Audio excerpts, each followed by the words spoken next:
Welcome to Beyond Reality, hosted by author, publisher, and fringe researcher Rich Wheeler and Wild co-founder and cryptid researcher Gary Spikes Jr. And we're live. Hey man, what's going on, Junior? How you doing tonight? Pretty good. Trying to get all this stuff wrapped up and ready to go. It's been a interesting few days getting all this research done.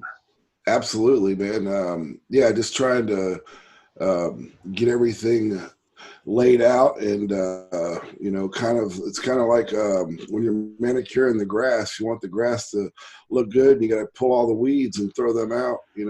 So we kind of been weeding through a lot of information to try and bring you guys what we think is the most valid points to Antarctica. And with that said, this is episode 1 for us over here in BRRS Fringe. And tonight's topic is going to basically be Antarctica. We're going to try and give you a little bit of the history, the mysteries, and some of the secrets. There's always been a huge conspiracy theory behind several different things in Antarctica. We tried to weed through a lot of the junk and just give you the most poignant information that we could. And we're going to start that off with a kind of, for the people that don't know anything, we're going to give you a little history of the continent itself. And I think Junior did a little research on that with the weather and things of that sort, and everything that involves it as a continent. Yeah, we did. It was interesting. I guess until you actually get down there or do some research on it, you don't know the expansive nature of this geographical landform. It's pretty big. If I can pull up the right information here. Probably help if I print it out bigger. Antarctica is roughly the size of the United States and Mexico combined. And it's almost completely covered in a layer of ice that averages more than a mile in thickness. But it can be up to 3 miles in places. The ice accumulated over millions of years through snowfall presented. The Antarctic ice sheet contains 90% of the ice on Earth and would raise the sea levels 200 feet if it were to melt. That is crazy. Yeah, that is wild. Also, I think that doesn't it contain the largest abundance of fresh water in the world? Absolutely correct. That's on the Antarctic continent. And, that might play a significant role as we develop as mankind, and fresh water becomes less and less here on the civilized, or what I should say, on the continents that we have developed. With that much fresh water down there, it could play a key in the advancement going forward in the years to come. Yeah. Here in a little bit, we're going to get a little bit into Admiral Byrd and some of the things he was talking about, minerals and stuff like that. And I think he left one of them out, and you just mentioned it was the fresh water. I think that's throw a pivotal part in the, how would we say, the distribution of resources to the world once Antarctica gets opened up. Another cool fact about Antarctica is the temperatures. On the coast, it can get negative 10 degrees Celsius, and that's on an average, and that can go as low as negative 60. In the interior, it can go to negative 40 and can peak out at negative 80. That is crazy. That's like that would be like negative 75 degrees Fahrenheit. It's crazy. Somebody can do the calculations on that. I'm not going to. The winds. Put it this way: it's cold enough where even if you're in no part of your body is exposed, we'd probably be instantly flash frozen if we stayed down there too. Absolutely. The winds down there can reach up to 100 kilometers an hour and stay that uh, around that area for days at a time. Wow. The other day, man, you was talking when we was doing some of this research. You called it a frozen desert. Did a Mm-hmm. little bit of research on that, and come to find out, they only have, it hardly ever exceeds 200 millimeters of rain a year on average. That's crazy. I mean, that's like the Sahara Desert almost. Well, and not only that, any precipitation it gets, it's instantly frozen, Yeah. and So that's how we get the ice sheets building over the years. yeah. So yeah, that's wild. And dealing with wind, we're here in Oklahoma, so we know all about wind. And I'll tell you what, just a 20-mile-an-hour gust here. I mean, we've seen winds up to 60, 70 miles an hour in Oklahoma when we get some severe storms and the tornadoes that roll through. But on an average day, we could have 15 to 20-mile-an-hour winds. And I'll Yeah. tell you what, what I do, it affects the job that I do. And you can feel it when you're driving, it'll blow you around. So I can only imagine the winds down there on top of the temperatures. And it would make for a very unpleasant time. What I always wondered in watching the shows, them having the stakes with the ropes in between the buildings. Oh, yeah, yeah. But if you think about it, if it's blowing 100 kilometers an hour, that's 70 mile an hour. With the snow, that's a complete. I've lived in South Dakota and Wyoming and Montana, and I've been in a few whiteouts. That nothing compared to that down there. And for days of that, it's definitely an extreme climate. I mean, crazy climate. Right. Oh, and by the way, folks, I just wanted to mention it's not a glitch on Junior's end. He is broadcasting live from lower Earth orbit tonight, or what some people like to refer to as the firmament. So, deal with him. We shot him up there in a rocket, so we're going to see how that goes. With that said, go ahead. I didn't mean to cut you off. Actually, I have astral projected to up here, so that's the reason you only see my head and my hands every now and then. Everything else, I didn't need it up here. It just takes up energy, so I'm just got rid of that part of my body. Good. All I need is my brain and my hands tonight. Well, I want to get into a few interesting things. We pulled up all kinds of dates.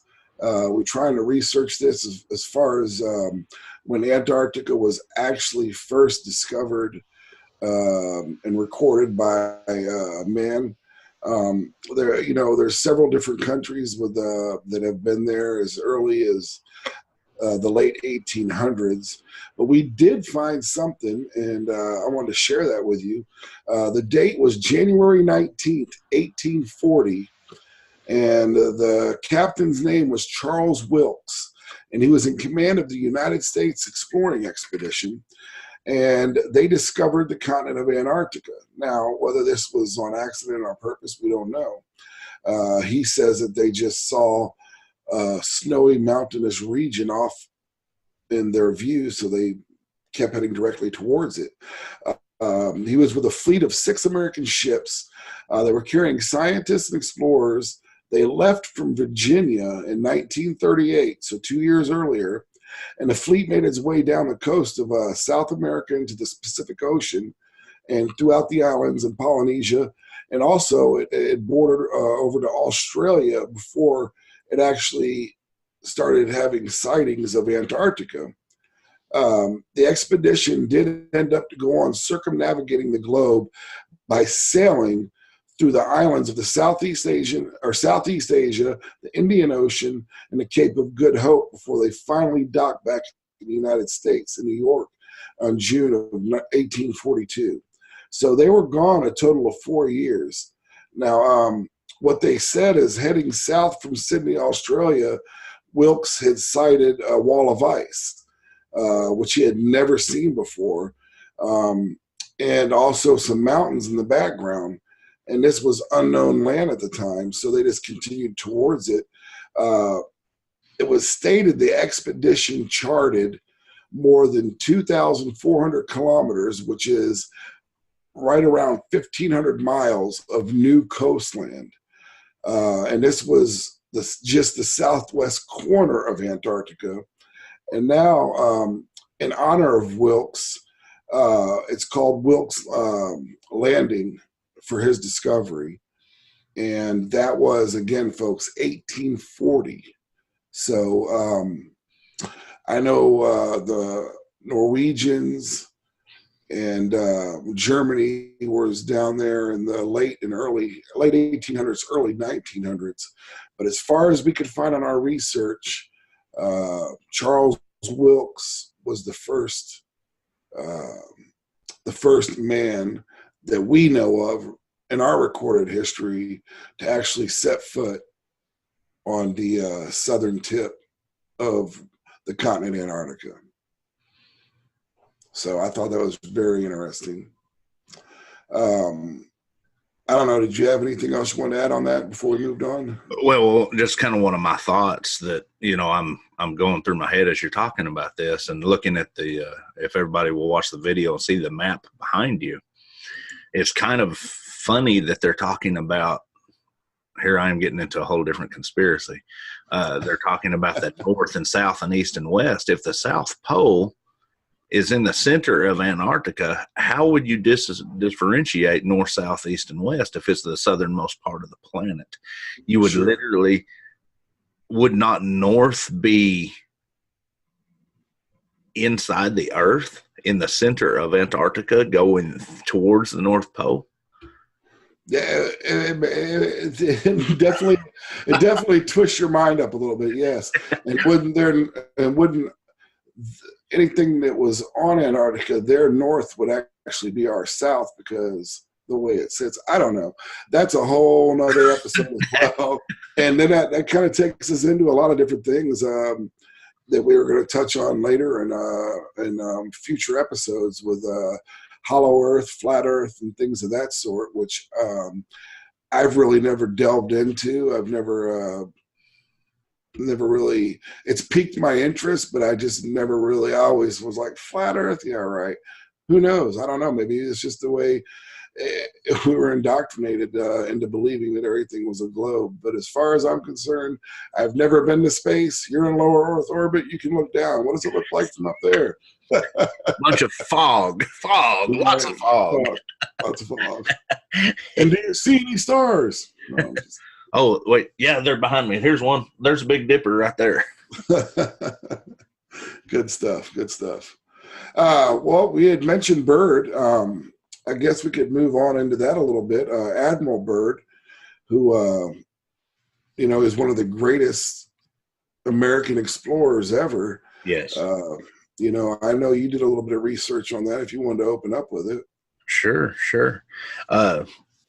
Rear Admiral Richard E. Byrd, American icon, famous explorer, famous pilot, received the Medal of Honor in 1926 for his flight over the North Pole. Something that I kind of, outside of the research, everybody thinks that, which he really was, Hindenburg is the first man that flew over the Atlantic nonstop. Byrd had actually attempted it a month prior and had technical problems and had to turn around and come back.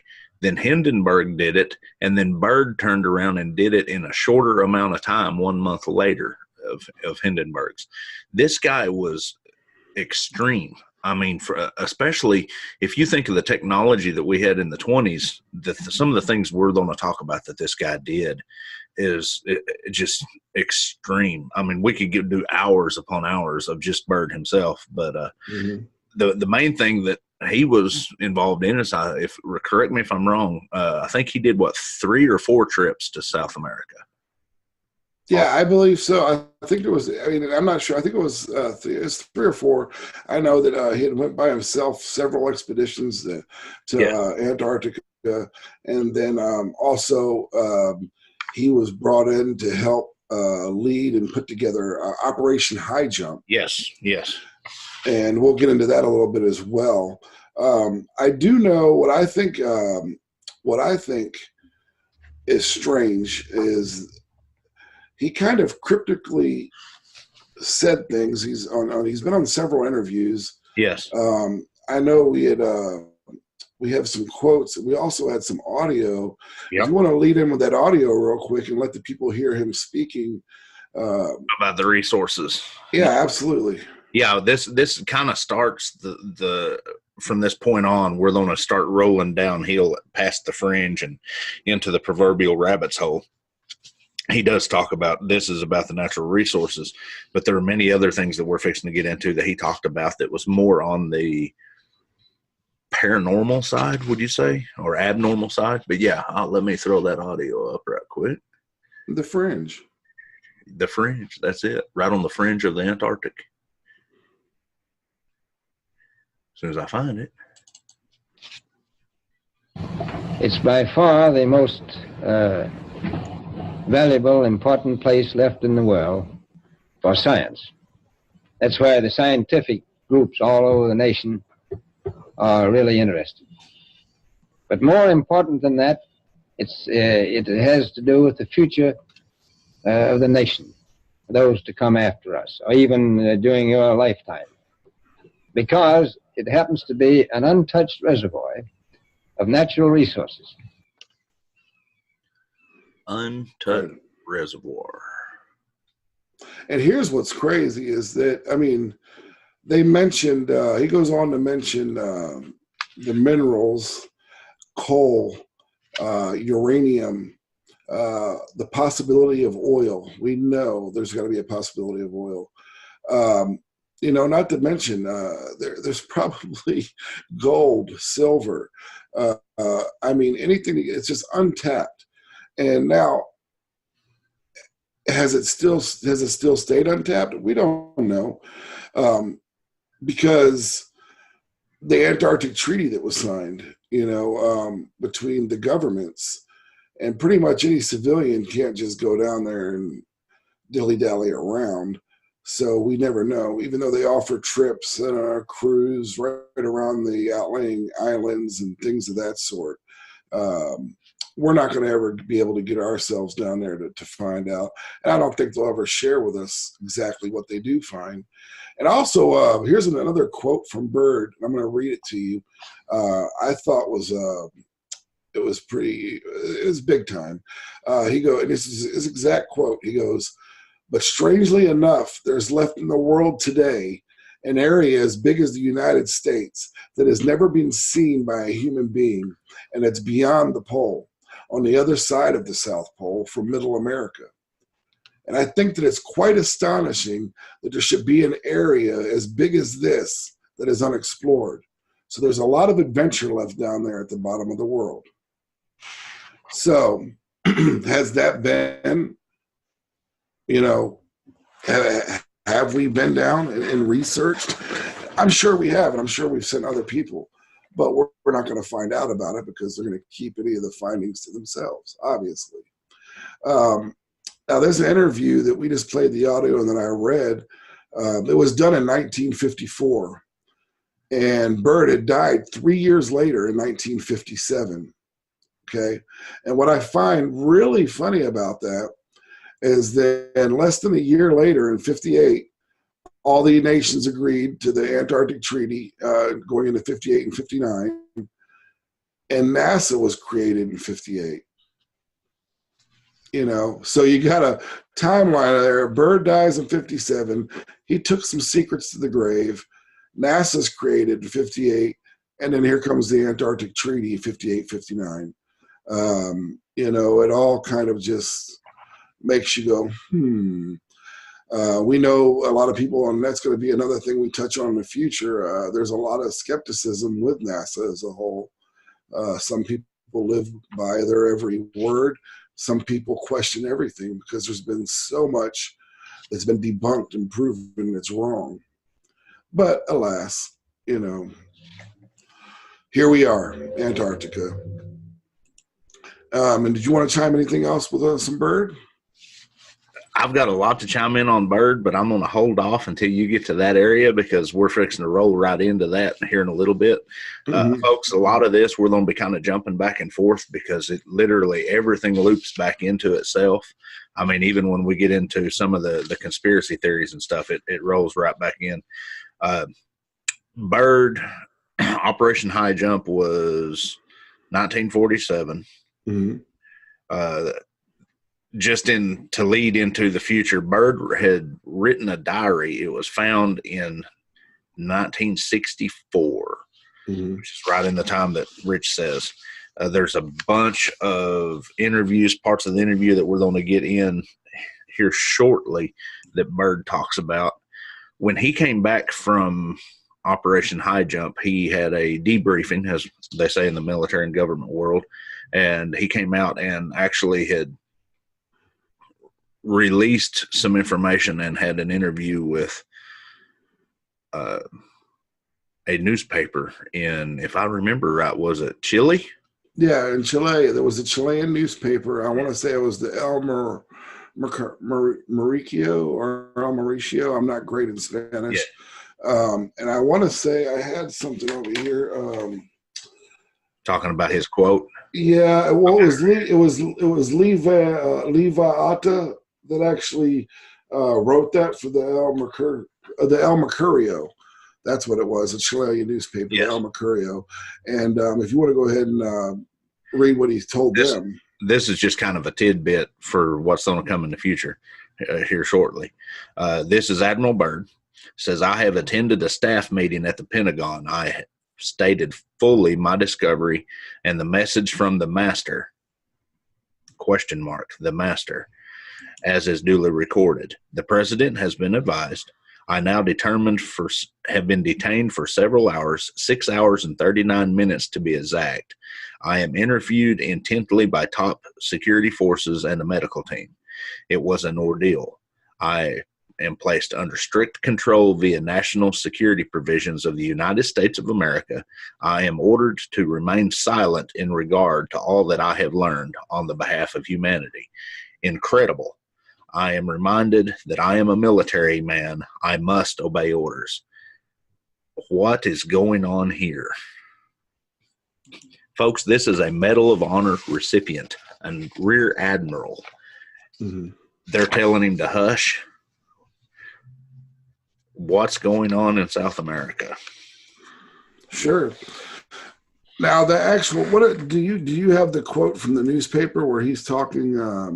That was a quote from his diary. The Elmer, the newspaper that was written. What did I say? The El Mercurio. That's right. I keep forgetting. Okay. Why I keep forgetting. Here's the quote from March 5th, 1947 edition of the Chilean newspaper called El Mercurio.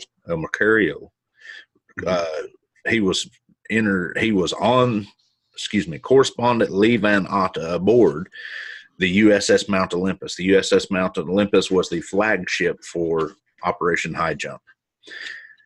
And this is a direct quote from Lee Van Atta. Is that how you say it? Yeah. Mm-hmm, mm-hmm. Admiral Byrd declared today that it is imperative for the United States to initiate immediate defense measures against hostile regimes.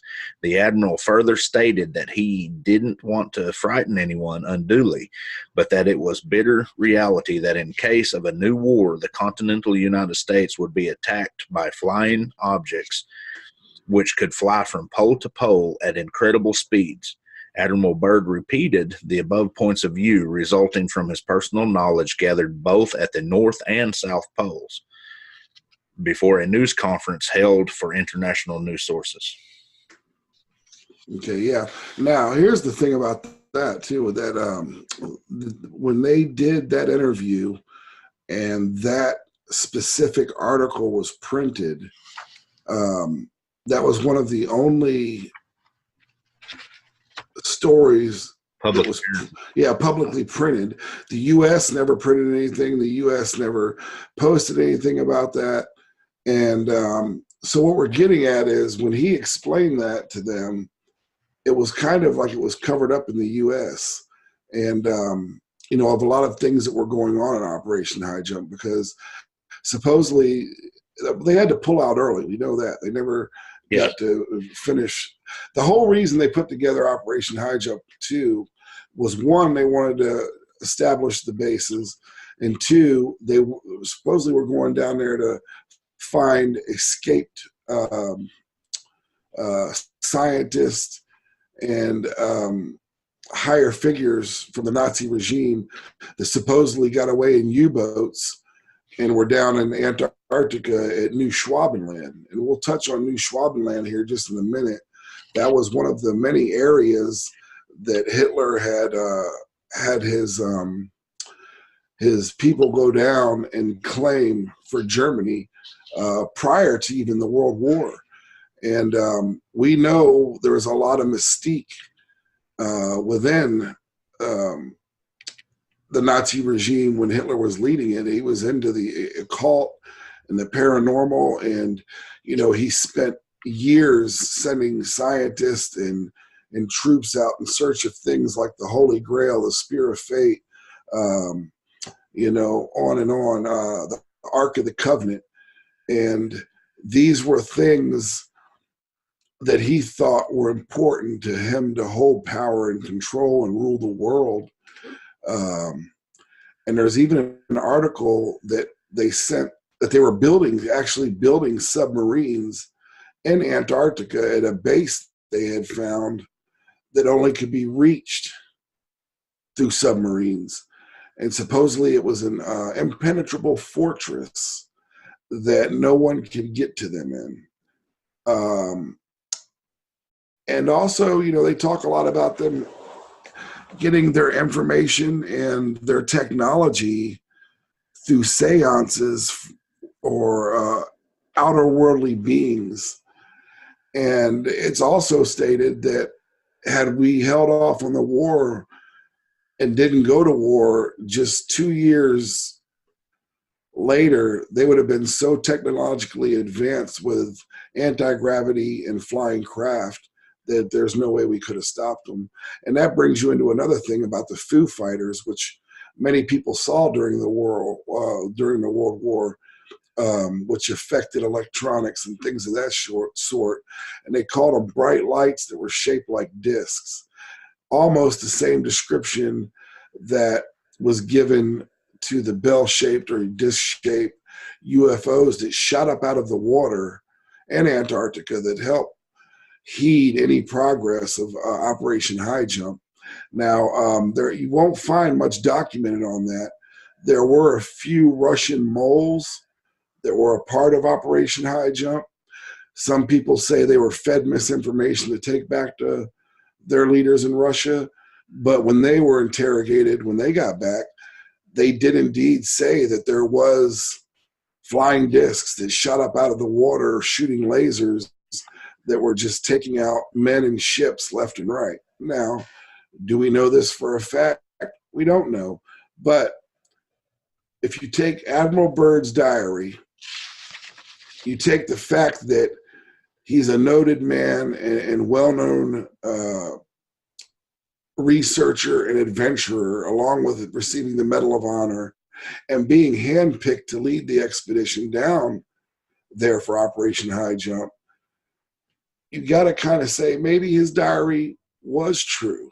So then that brings some relevance to what the Russian moles are saying, and it brings relevance to the article that was printed in Chile.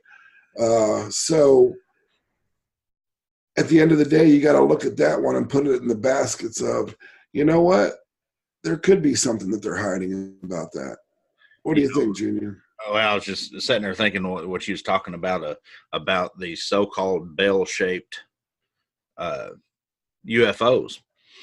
The Bell UFO was among the first flying objects to be connected with the Nazis. It was cited through military documents in 1965. Here's a direct quote. To be connected with the Nazis. It had apparently occult markings on it, and it was rumored to have been very similar to a Wirchman, I can't pronounce it, document about the vertical takeoff area. It is directly related to the crash of a bell-shaped object that occurred in Kicksburg, Pennsylvania, USA in 1965. The same month, German engineer Rudolf Schreiber gave an interview to German news magazines Der Spiegel, in which he claimed that he had designed a craft powered by a circular plane of rotation turbine blades 49 feet in diameter. He said that this project had been developed by him and his team at BMW's Prague Works in 1945. The crash was in 1965. We picked up a bunch of that technology. Everybody, we're going to get into that later. That's a whole nother episode with Operation Paperclip. Absolutely. Well, that's what they said. They said that we had Werner von Braun that came over from Germany with Operation Paperclip, who was the one that was working on their rockets. What was it? In the Vril. As far as ufology goes in Nazi Germany, there's so many claims and stories that have circulated. It's hard to, that's like you said, we could do a whole show on just Germany and the technology that they had, from the Vril to Andromeda, self-propelled anti-aircraft guns. The list goes on, but these are things that they actually had schematics on. One of the big engines they were working on as early as 1950, Victor Schwaberger, I hope I'm saying that right, around the time of World War II. He was working on what they called the repulsine. And that was just another type of German UFO that was, no one else in the world was even thinking about that at the time. So, where were they getting this knowledge? Where were they getting this insight to build these? And it started as early as 1938 when they actually started, Hitler started sending people to New Schwabia or New Schwabenland, however you want to refer to it. Just the research they had and advanced propulsion technology was decades ahead of any other country. So that alone, and that ties us back in to the Foo Fighters. And these are things that even U.S. pilots were recording, that we're seeing these lights, these circular objects, and they're affecting our what do you call it? I'm not a pilot by any means. They're navigational systems. Yeah. It was affecting that. So and what a lot of people say it's that technology is similar to what we have nowadays with the EMPs, which is electromagnetic pulse. And one electromagnetic pulse right over the central of the United States could put us without any electronics. Just disable us, crush us for years, maybe even centuries. That technology is pretty scary if you rely on anything electronic, or any car built after a certain year. Everything would just come to a standstill, which I found pretty, intriguing. So, you was talking about the Foo Fighters. Bird, actually, we read earlier about him talking in his experiences in the North and South Pole about the flying objects coming from the North and South Pole, and we take measures. Verification of that, complete outside source. 1953, Avero Canada, which was a avionics company, announced that it was developing a BZ-9AV Avacor, a circular jet designed with estimated speeds of 1,500 miles an hour. German engineer, once again, German engineer. This was in 1953, a little bit after all the stuff in Antarctica. German engineer George Klein claimed that such designs had been developed during the Nazi era. Klein identified two of the supposed German flying discs, a non-rotating disc developed by Brusilov by V-2 rocket engineer Richard Maeth, which was captured by the Soviets, while Maeth fled to the U.S. via France and ended up working for Avro. Folks, there is a statement we'll get into here a little bit later that when we rolled in, and it's documented, when we rolled in on the Battle of the Bulge, there was warehouses upon warehouses and factories of emptiness. Where did this stuff go? We only got, I like how Rich put it the other day, we only got the scraps. Where did they take all this technology? Yeah, where is it? That's another, leads into another tidbit of another episode. Absolutely, absolutely. I think, excuse me, let me get a little sip here. With that said, maybe it's time for WTF. No, it ain't time until No? the aliens up here tell me it's time, and they say it's time. Well, maybe it ain't time. There it is.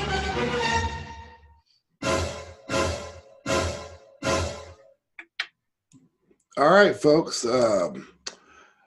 Our What the Facts WTF this week, since we're talking a little bit about Hitler and Germany and Antarctica all combined there, we thought it was only right to bring up that one of the big conspiracy theories for years was that the Russians actually had the skull of Adolf Hitler that had a bullet hole in it. And for years, this was known as a truth. Well, come to find out, after DNA analysis that was performed on the bone, which is still held in the Russian State Archive in Moscow, the University of Connecticut's genetics lab did a DNA testing on it. And according to the Connecticut archaeologist and bone specialist, Nick Ballantoni, it was clear that something was amiss with the skull from the very moment. He goes, the bone seemed very thin, where male bone tends to be more robust. He said the sutures where the skull and the skull plates come together seem to correspond to someone, are you ready for this? Under the age of 40. Well, in 1945, Hitler was 56. Bellantoni also went on to say that they found that the skull actually belonged to a woman between the ages of 20 and 40. So there you go. If you didn't know, now you know. The skull that the Russians held on to that for years was the claim to fame, and Hitler's skull was proven to be a woman's skull. And that is your What the Facts of the week. Interesting. I didn't even know that. Folks, this show's going to get a lot better. This is our first one, and we've got a bunch of stuff we're going through. Oh, yeah, we're good, man. So, we've talked about Bird. We've talked about Antarctica's temperatures. I guess one of my favorite subject about this is now we're going to really jump down the fringe is the whole Atlantean theory, oases, stuff like that.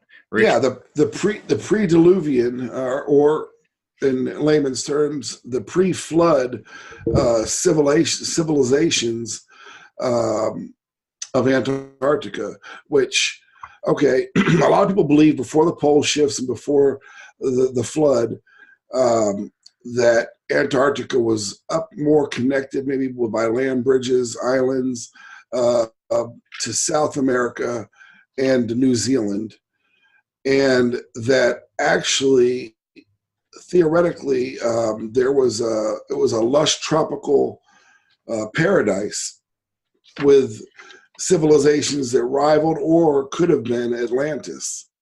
A lot of people have that belief. I know that certain Greek writers wrote about it. I really never delved into the whole Atlantis theory or the pre-diluvian civilizations that could have been a part of Antarctica. But there again, it does tie into some of the things that are happening modern day that we'll touch on in the last segment of the show today. I think Gary did a little bit of research maybe on the deals for what Plato had said and other great philosophers or writers of that time, saying that yes, that the technologies and the civilizations that were there were beyond anything else that was going on in the world at the time. They had, the aqueducts prior to the Romans, and they had, a system of the way the city was laid out with the different lands circling in that go to the center. Like I said, I'm not a scholar when it comes to Atlantis. I just briefly brushed through it. I know that Gary did a little more research on that end. Junior, I'm sorry. And he'll probably be able to bring you a little more information. I'm kind of just rambling on about it. I'm having to get all my microchips in order up here in space. All my pages and stuff are flying around everywhere. According to Plato, which everybody knows Plato was a German. Oh man, somebody shoot me. A Greek philosopher.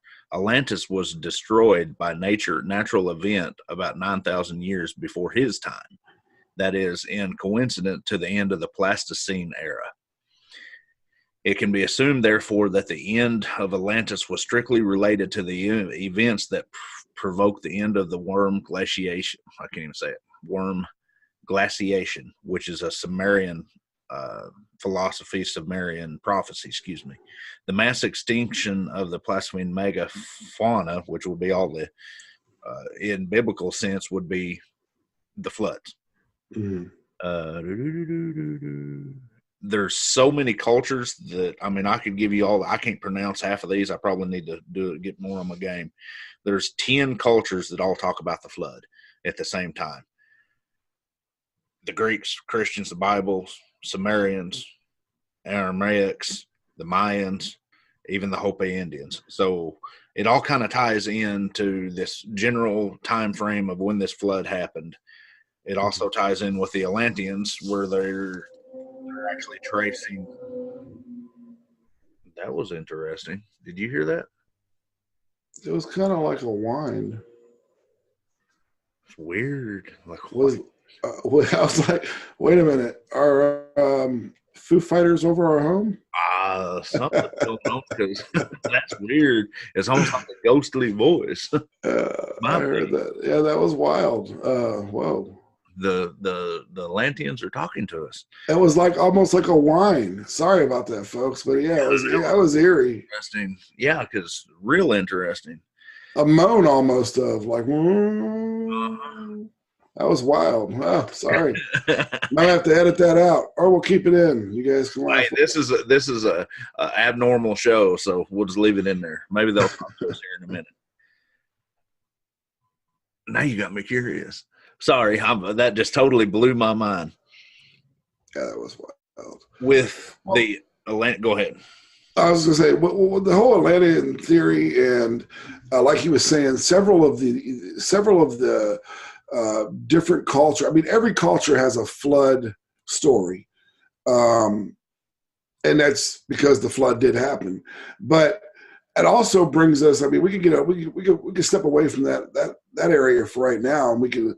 I could take it into a little bit more spiritual outlook, if you'd like. I know we had talked about it together earlier, and it has to do. And a lot of this is going to tie together with from the beginning to the end of the segments with Enoch and the Nephilim, and that they were possibly the Nephilim, or the spirits of the Nephilim were locked away in Antarctica. Now, there was a gentleman, Stephen Ben Nun, who runs the Talk Israeli News Live, who had a theory, and he posted a great video. Again, his name was Stephen Ben Nun, and you might want to check that video out. Maybe I will give him credit and throw a link on the bottom so you can check, actually watch it. It's a very interesting video. but before I even go any further, I would like to I'd like to open up with a couple of quotes to get us acclimated to where I'm going with this. I'd like to bring you something from Genesis first. Genesis 6, and it's basically Genesis 6, 1 through 5. And I'll just give you a brief rundown on that real quick. It says, "And it came to pass when men began to multiply on the face of earth, and daughters were born unto them, that the sons of God saw the daughters of men, that they were fair, and they took them wives of all which they chose. And the Lord said, My spirit shall not always strive with man, for that he is also flesh. Yet his days shall be 120 years. There were giants in the earth in these days, and also after that, when the sons of God came in unto the daughters of men, and they bare children to them. The same became mighty men which were of old, the men of renown, kings.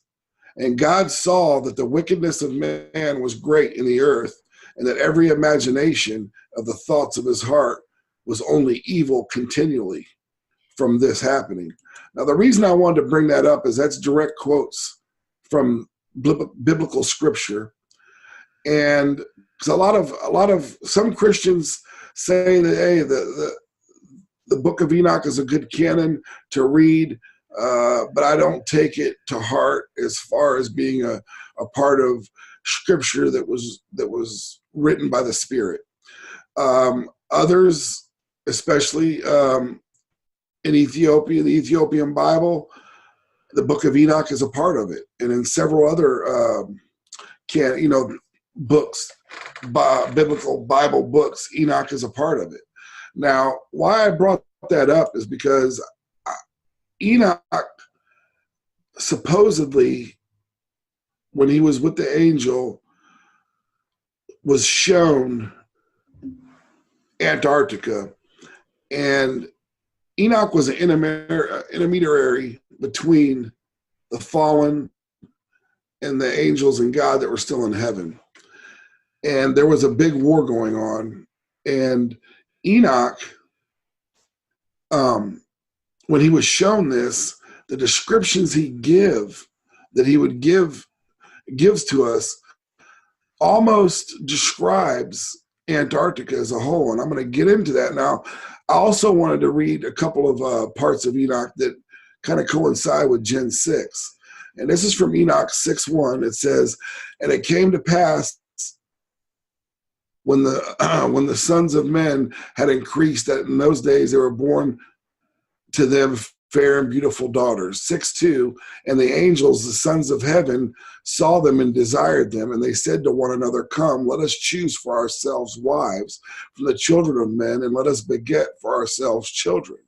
Now see how that's coinciding with that? And it goes, and here's 6:6, "And they were in all 200, and they came down on Ardis, which is the summit of Mount Hermon, and they called the mountain Hermon, because on it they swore and bound one another with curses."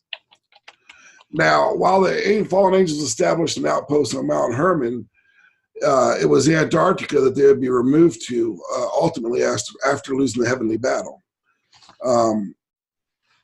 And I'm going to go on to cite here, 18:5 out of the book of Enoch. "And I saw the winds on the earth which support the clouds, and I saw the paths of angels. I saw at the end of earth the firmament of heaven above. And I went towards the south." He's going towards the south. Now listen. "And it was burning day and night, where there were 7 mountains of precious stones, 3 towards the east and 3 towards the south." Now, when you say burning day and night, we think of almost what? A 24-hour sun, if you try and, correspond it with that. And then when he speaks of the 7 mountains, is he speaking of the mountain ranges of Mount Vincent that are in Antarctica? Now, a lot of people will say, well, yes and no, because they do describe those mountains, but the way they sit now is not exactly east and west. Okay, but we got to take into fact now that when he was seeing these visions, Antarctica, one, the pole shifts have happened. So everything has moved. Now I'm going to move on and read a couple more here, and then we'll get into some other stuff.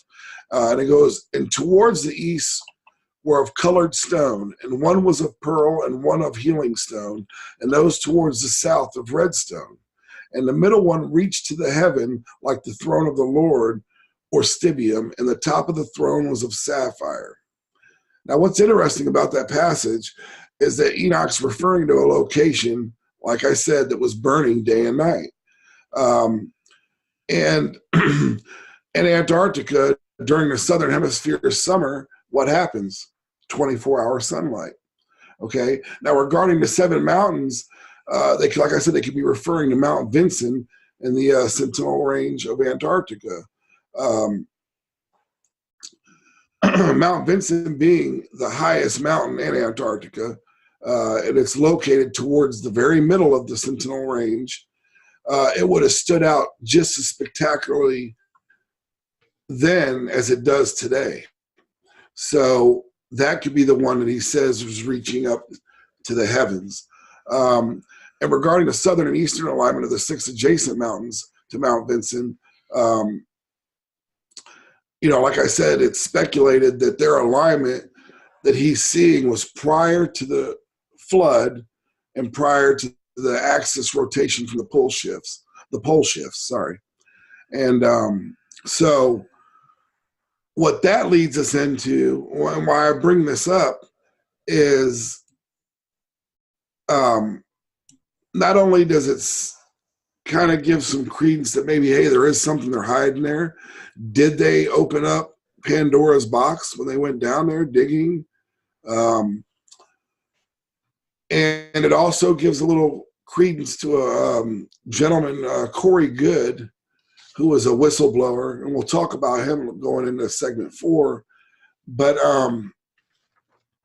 there's a lot of value to me in what the word says there and how Enoch describes it. And maybe did the Nazis go down there and they found something, and the Nephilim gave them this technology or this extra wisdom to build these to help, because remember, they're corrupted, they're evil, they love destruction. So it ties into both the past and what's happening now in modern day and into the future. You understand? So I don't know, Junior, do you have anything you'd like to add to that? Well, it all turns right back into each other. In the earlier part of this show, we had mentioned that Admiral Byrd had talked about meeting somebody, and we'll get that not in this show, in a future show about Admiral Byrd a little bit more, of blue-skinned ones. And he mentions in the interview the direct quote that I had read about Master, and I actually verbally quoted that. The book of Enoch also talks of the fallen angels their souls, like Rich was saying, cannot leave the earth.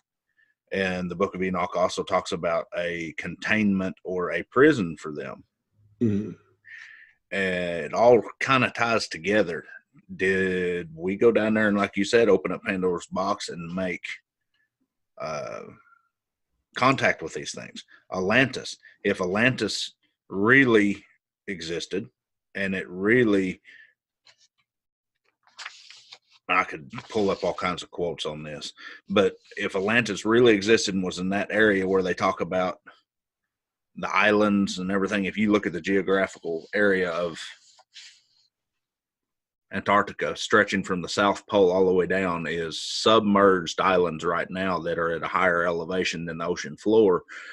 They can be anywhere from 200 to 800 feet below the ocean floor. I mean, the ocean waterline.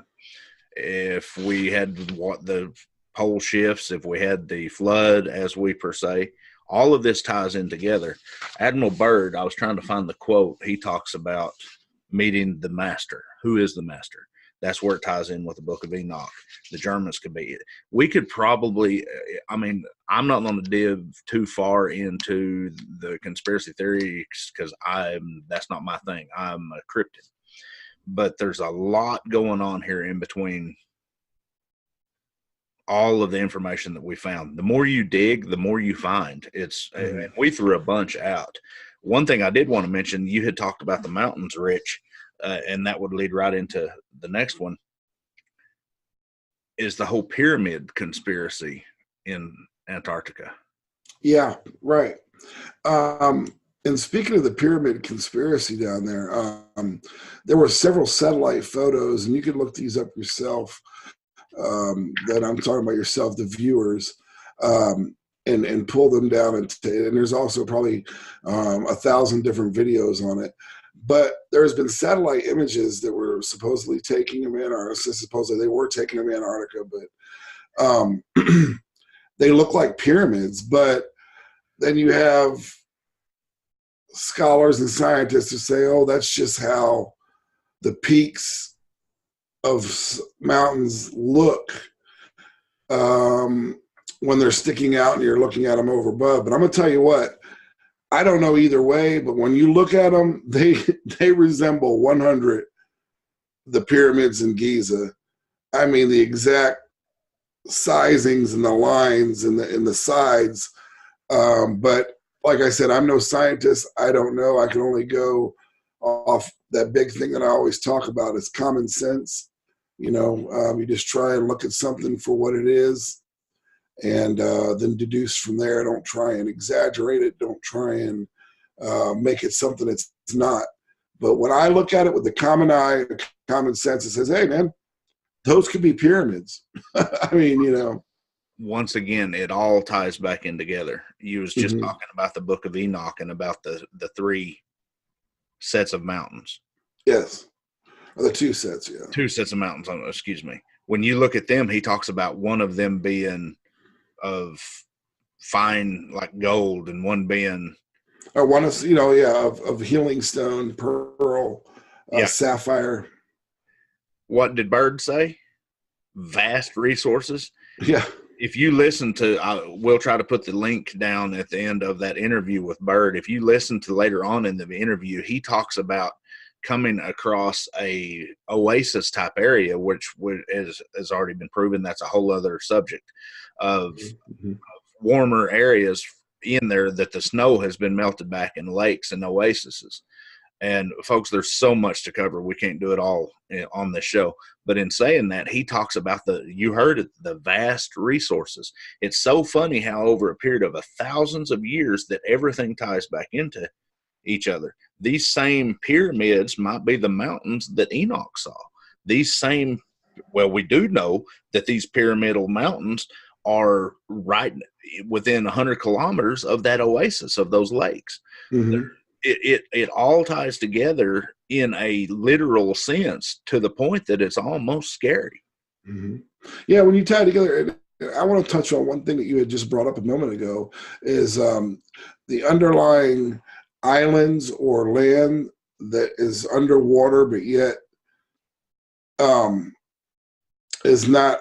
It's not where it should be if the ocean was there prior, and they're starting to find ruins now, right on the outskirts of Antarctica, in between the southern tip of South America and up towards Australia. And this is something we'll touch on in a minute too. Corey Good, he's getting ready to do, I think, either a show or a book about it, possibly. But they're finding ruins, guys. I mean, cities with streets, crumbled buildings of stone that are underwater and untouched. And are these, does this just prove that, yes, everything shifted, and yes, there were advanced civilizations that were dissolved from the flood? Because you got to remember, if you follow the flood narrative, God did this to wipe all. He did it because everything was what was the exact words? That every imagination and thought of his heart was only evil continually. So that means when the fallen ones did come down, they were giving man the technologies or the secrets of things such as war, sword making, jewelry, jewel craft, astrology, cosmetology. I mean, what's to say they weren't taught DNA splicing? And that gets, that's going to be a whole nother show as well. But when people,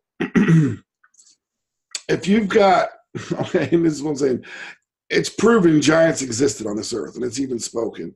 We have pictures from the late 1800s and the early 1900s here in the U.S. You can go online and Google search, and there's hundreds, if not thousands, of images of bones that are found right here in the Americas. There's pictures taken, people standing by them. There's one that's like a 9-foot skeleton in a coffin, and the guy's standing next to it with his thumbs up. I mean, but where are all these bones at now? The Smithsonian confiscated a lot of it. So, but that's, like I said, that's a whole nother ball of wax. So what I'm saying, if giants existed from the interaction of angels and man, what's to say that they weren't trying to splice and other things such as centaur, minotaur, and that's, like I said, a whole other story. Everything was corrupt and evil is what I'm saying. So when it was flooded, a lot of this was covered up, the reason for the flood, so that we as men would not find it again and try and say, let's tamper with this. Let's figure it out. And we're almost back to that now, because what are we doing? We're DNA splicing fruits and foods and animals, and we're cloning sheep. And what's to say if they're saying, yeah, we clone sheep, they're not cloning humans, and we just don't know about it. So what I'm saying is, if these technologies are now readily available again, and they speak of them in ancient times, even through their pictures carved on walls, you know, when people drew on walls back then, they didn't draw on walls because it was their imagination. They drew what they saw. You see what I'm saying? To try and communicate on to the next generation. That goes back to everything else with the Hopi Indians and, you know, the people from, what do they call them? The people from above. And the Hopis even had interactions with giants. They talk about it. These red-haired giants that would come down and eat.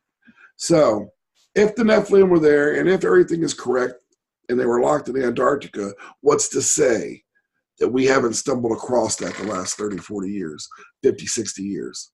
In saying that, you hit it right on the head. And we mentioned it, you mentioned it earlier. Bird finds supposedly what he finds in Antarctica. He passes away. A year later, NASA is formed. Right in that time, microwave starts. Look at the technology from then to now. Look at the technology from then back. Where is the spike? Where is the catalyst that has made this spike happen? Mm-hmm. That's what I often, when I talk to people, I say, look at the technological advancements we've made from 1950 to 2019. Okay? But yet prior to that, there was a 2,000-year or more law where a man was relying on mules, horseback, and the old wooden and stone tools and the bronze tools and the things, you know. So the technologies that were given to us then were wiped away. We had to restart. And now it's surfaced again. And like you said, that correlates so perfect from, like you said, when he died, and in the formation of the treaty, NASA, and all this other stuff, and to where we are now. I mean, when I was in high school, brother, I still had a black and white TV. I'm not trying to say I'm ancient, but that's what I watched TV on, you know. There were no cell phones. There were no pagers. Hell, I didn't even have a pager until, you know, I was probably in my mid-20s or 30, you know, early 30s. And computers were unheard of. Now, my father liked to stay up with the times, so we did have a Commodore 64. And that was a nightmare because you had to write like 10 years worth of code to play a game that had a spider that ate dots. Now, I'm just kidding when I say 10 years worth of code, but you sat at your computer with a little thing and you sat there, you know, for weeks upon weeks. And then you got that code wrote into your Commodore, You're like, all right, now I can play this game. We enjoyed it, though. It was fun back then. So, and that was later in my mid-teens. So you got to realize what kids have now and what we did. I mean, it all correlates because we can speak to each other now like we are now. You could be in China, but you are in the firmament or up in space tonight. And look, we're talking nice and clear. You know, and this was unheard of. This was taboo. This was Star Trek when we were growing up. We never thought we'd have flip phones or phones that you could pull up and talk with somebody video. You know, I mean, so how did we make, you know, like these, like you said, these leaps and bounds came overnight. I'd like to touch a little bit back. You know, was discussing the Nephilim and stuff. And folks, this show is just kind of a prelim to a series of episodes that we're going to do about each one of these subjects. But this Corey Good intrigues me. He if I recall right, you have some more quotes from him. And so, yeah, I do have a few. From him. I think that where did I put that? I think that something that'd be important to talk about too might be what gives Corey Good justification. yes, Is you know, Corey Good he was a whistleblower at a secret space program. He states that you know, he was recruited through one of the MyLab programs, which MyLab programs was a term that was coined for the military abduction of a person that indoctrinates and trains them for any number of military black op programs. He is a known intuitive empath. So that right there means that he was probably used at first to do, what do they call it when you go out of body and you see things for astral projection? Yeah, he was astral projected and seeing things, like maybe it was to the moon Titan or to Atlantis and this and that. And he would bring back the information, or he would talk while he was there and they would, you know, take notes. But basically, he was trained to serve in this MyLab program from 76 to 87. And then from 87 to 2007, he was actually playing a part in what they call the 20, and I think he calls it the 20 and back, where you give 20 years service to the secret program going throughout the solar system as part of the space military, the space Marines, I guess.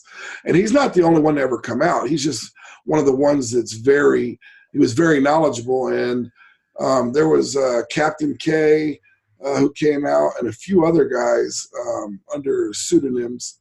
But Good has come out with his name as he is, who he is, and as he remembers stuff, he lets it out.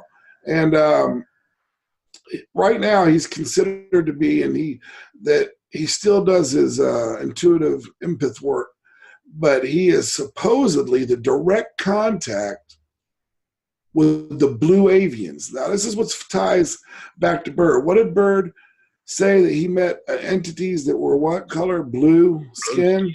Aliens, and got introduced to one called Master. Okay, right. Now, Corey Good, he talks about the blue avians, and they're a part of the Sphere Being Alliance. And he was chosen to be a delegate to interface with the different ET federations and councils on behalf of Earth. He is basically the liaison to deliver messages for the SSP Alliance Council. And I know a lot of people are like, oh my gosh, that sounds so far-fetched. But he also, you got to remember this, he brings up Antarctica on several, he says just like, I mean, it almost, I'm not saying that, I mean, his story is too good to be true, too good to be made up is what I'm saying. But as far as the Sphere Being Alliance, could that be fallen angels? Could it be demonic presence? We don't know. But he said that he was taken to Antarctica, and it was revealed to him that excavations were underway in a stasis chamber that contained pre-Adamite remains and of the hybrid descendants. Okay, well, what is hybrid descendants? Hybrid, Nephilim, you see, I mean, correlation, I'm sorry, and which were among the elite bloodline of the families, the kings, the ones who ruled humanity in those days. Well, that's kind of a resemblance to Genesis, where it says these men were known as the men of renown, the kings, the great ones. And in saying that in Genesis, here we go back to the whole giant thing. Solomon, they said, was a head and taller than anybody else of the tribes of Israel. Mm-hmm. Most of your royalty in history, including the Egyptian pharaohs, was genuinely taller than the people around them. And not just a few, a couple inches, or, they were some of the pre-recorded giants were double an average NBA star. Let's say an NBA guy is 6'9". So you'd have to take and imagine somebody 2 times the size, just 13 foot. I say just, but and biblically, there's scripture that talk about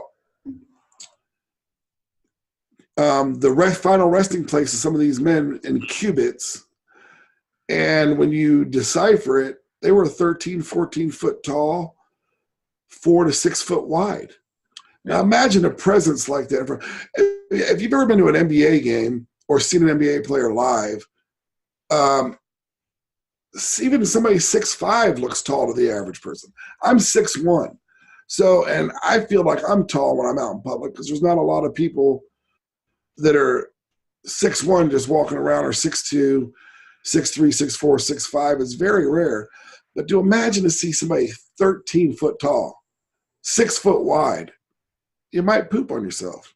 I mean, So, but anyways, what I'm getting at with that, what Junior's getting at, is that all this ties together. It all comes together. And what to me gives even more credibility to good now is good old POTUS, Donald Trump. Yeah. Donald Trump came out with his speech, and I think we might even have a little audio of that, where he said that we're going to form the 5th, or was it the 6th, 5th or 6th? What do we have? We have the 5th branch of the U.S. military. Yeah, you want to hear it real quick? Yeah, let's hear that. With all these radio waves flying around up here in space, I'll just reach out and grab it right quick. To defending America, it is not enough to merely have an American presence in space.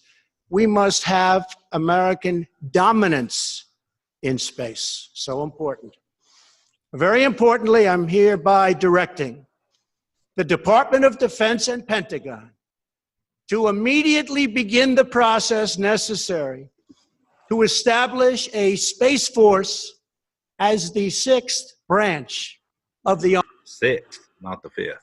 Yeah, 6th. Yeah. I thought he was going to throw Coast Guard in there. So that's why I was like, how do they consider? Yeah, they do. Coast Guard, they do a lot of good work for us. In saying that, we're going to jump all the way back for one quick quote from Byrd, where he was talking about America getting ready for a land invasion or special invasion from the poles. Comes all the way back forward throughout this show of the UFOs through Germany, the UFOs, Antarctica, Good talking about everything that's happening, the Nephilim. It took 50-something years for Trump to come out and say this. Yeah. It all ties together. Now, if I recall right, you had said you had a little bit of audio with Good talking about the Space Force. Now, I actually did, but it did not come out right, so I won't be able to actually share that. But we do have, we have quotes from him, and, basically, he's been a part of the Sphere Being Alliance as a contactee and to basically be the referee, and like I was saying earlier, and I have something here. Where was it? Well, while you're doing that, folks, I Yeah. want to give a little bit of credence to this Antarctica theory. If it was not a big deal, why would people like Secretary of State John Kerry, Apollo astronaut Buzz Aldrin, Mm-hmm. Russian Orthodox Church Patrick Kirill, Australia's governor Sir Peter Cosgrove, all these people are going to Antarctica for some reason, but yet the average person cannot go down there. Even President Barack Obama traveled to Barack, Argentina, which is real close to Antarctica. Bill Clinton visited Christchurch in New Zealand. And that's just here since 2016 forward. Before that, you've got Prince Harry the Great of Britain in 2013. King Juan Carlos of Spain in 2004. Why are all these world leaders all of a sudden taking up such a great interest in a supposedly uninhabited body of land in the middle of nowhere that it's very hard for humans to survive on? There's got to be something there, whether it's resources or what. Right. I wasn't able to pull that up, but I do know another thing I want to touch on was Buzz Aldrin's tweet. Yes. Now, first off, what is Buzz Aldrin doing down there in Antarctica? Okay. At, what was he, 80 years old or 70? I'm not sure how old he was when he went down there. But I know that the tweet went up. It had a picture of the mountain range, and it said, "We are all in danger. It is evil itself." Then promptly, that tweet was deleted. There are pictures of that tweet that are still circling around. Fact checks will say, oh, it was false, but it was from Buzz Aldrin's account. He was down there when he tweeted that, and he was medevaced out the very next day. And that was proven. So who knows? I mean, the man has been cryptic for years. He's been in several interviews where he's tried to like almost want to say something, but he doesn't. You know, when that little girl's interviewing him and she's like, well, why haven't we been back to the moon? And he's like, well, that's not a question for a kid to be asking. That's a question that I should be asking. And it's not about whether we've been as much as why we haven't been. You know, and he's on tape saying it like that. Yeah. You know, I mean, and also he was interviewed by Al Roker. And Al Roker's basically walking him through the interview, and, you know, he just seems so spaced out. And his responses aren't even answers to the questions that Al Roker is asking him. And he's like, you know, I think it was one point he was like, are you a Star Wars or Star Trek fan? And he goes, well, neither. He goes, well, and he started speaking like in this weird logical way, and then almost like trying to hide the message again about going to the moon. And then Al Roker cuts him off and goes, you're a logical one. You'd be Dr. Spock, so you must be a Star Trek fan. And he's basically like, okay. You know, I mean, it was like he was being hand-led through that interview. And then when he would start to go off topic, he was pulled back in. So both those interviews are out there. You can check it out.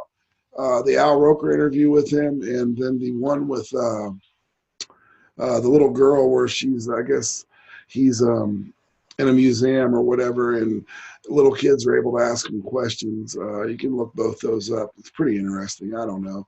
It just makes you go, So it just depends on what you want to believe. And like we've always said, people need to find their own truths. Don't hang your every, thought, your every emotion on what we're saying as facts. We're just doing research, and we're bringing you what we think is more credible than not. You know, I mean, we went through, seriously, hundreds of theories on Antarctica. And what we brought you tonight was some of the stuff that I think had more substance.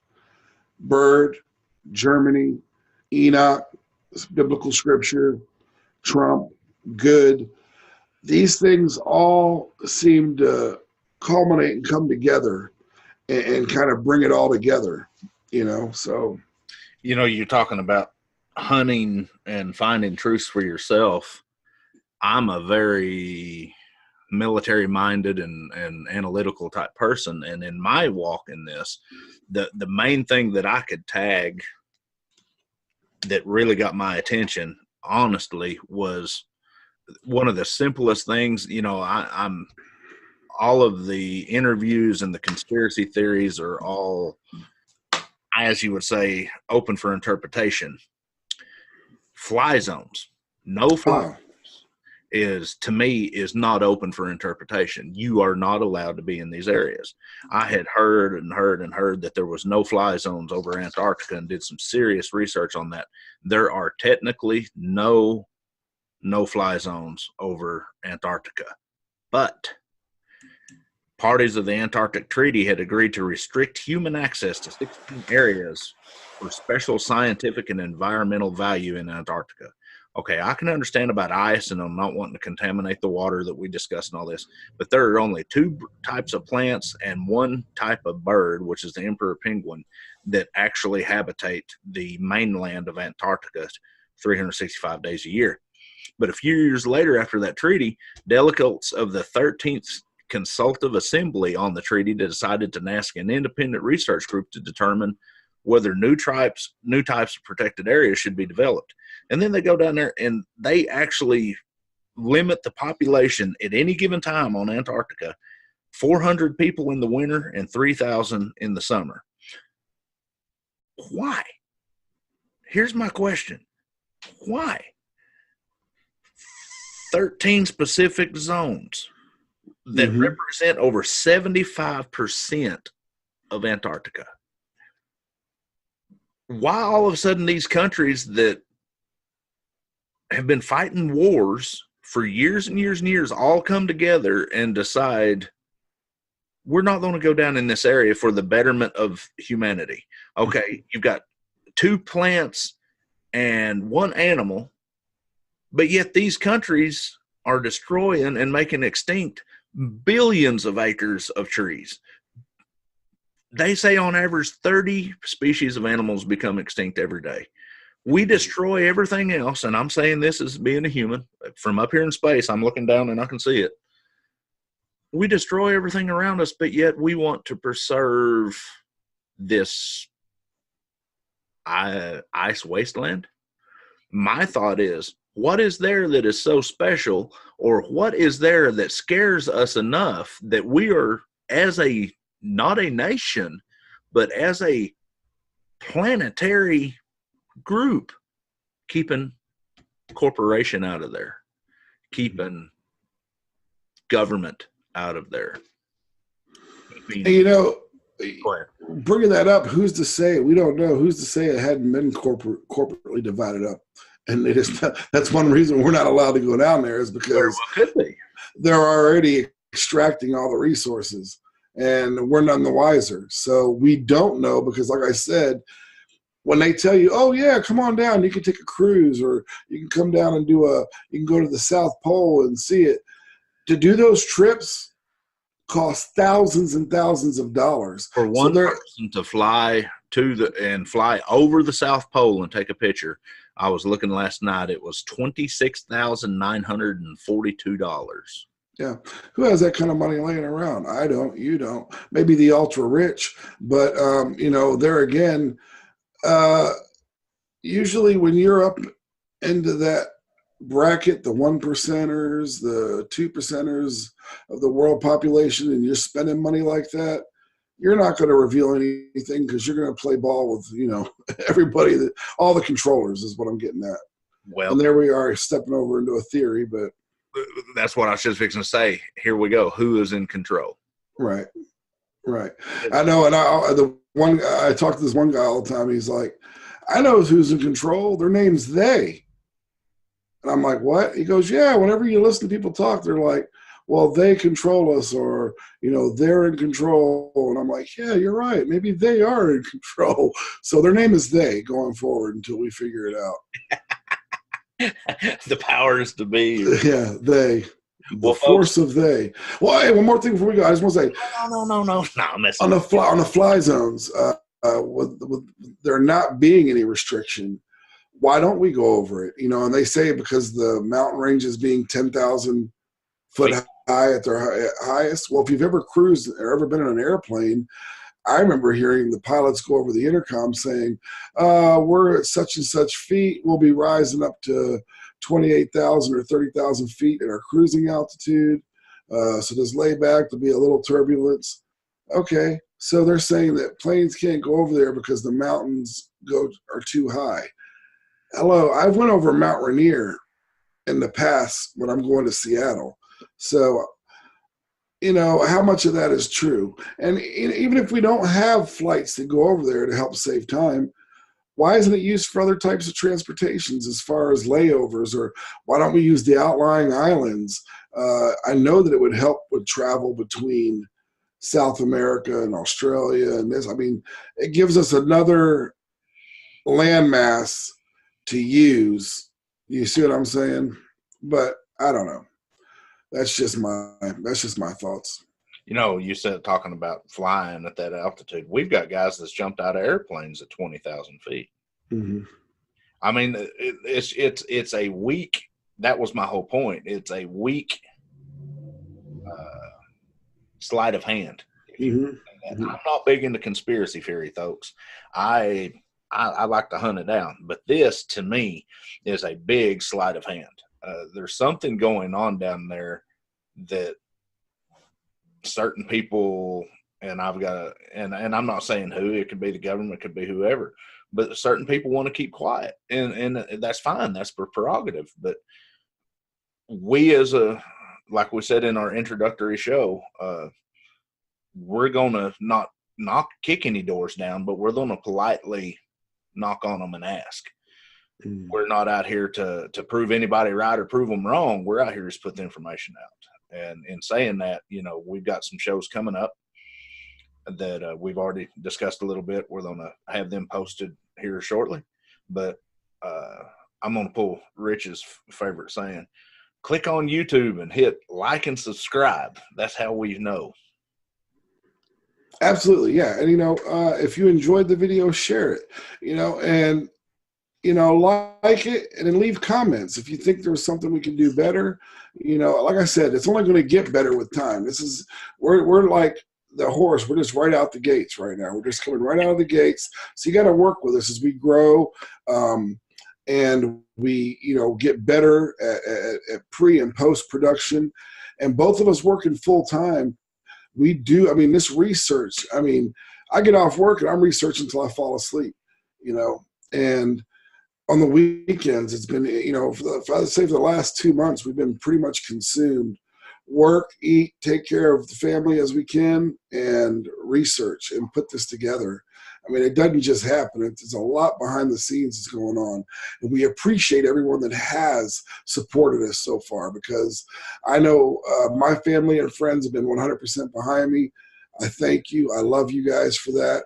The support is great, and when you do go to YouTube to check this out, all of our other links to our social media is there. If you want to hit us up on, Facebook, Twitter, Instagram, we're going to be uploading pictures as we go out and do things in the field. That's mainly what Instagram's for. We'll be uploading, fun pictures. And if there's something that you want us to do, go ahead and do it. And with that said, like I said, like, subscribe, and share, and leave feedback and comments below. Absolutely. I couldn't put it any better myself. Each and every one of y'all is the reason we're doing this. Well, we also like to do this. I mean, we discuss this stuff all the time. But as time goes, it'll get better. This is our first show. We'll get a flow down. And, of course, when we interview people, too, you won't have to listen to us all the time. But that's right. I guess I'm going to have to come out of space and come down there and help interview people. We love each and every one of you. We appreciate you. We appreciate what you're doing for us. I mean, this gives me kind of a mission, to get out. Absolutely. But everybody live well. Have a wonderful. God bless. Yes. God bless.